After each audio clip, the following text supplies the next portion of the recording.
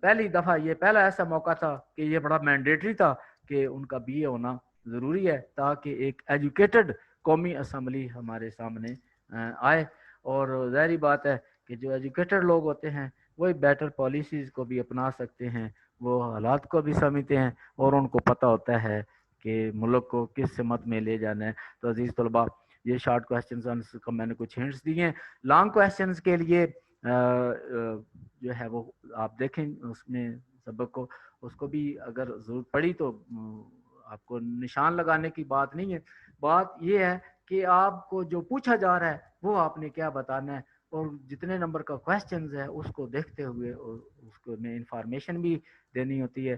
تو انہی کے ساتھ ہی آج ہمارے چیپٹر نمبر 6 کا کمپلیٹ اختتام ہوتا ہے. اس کے بعد ہم نئے سبق کا آغاز کریں گے جو کہ فارن پالیسی سے شروع ہوتا ہے. I hope you will have learn in this lesson, and I hope you will keep to your books and keep in mind the major topics of this first lesson of 10th, I mean chapter number 6, history of Pakistan. انہی words کے ساتھ I say you to Allah Hafiz. Allah may bless you with knowledge. Thank you very much. Assalamu alaikum.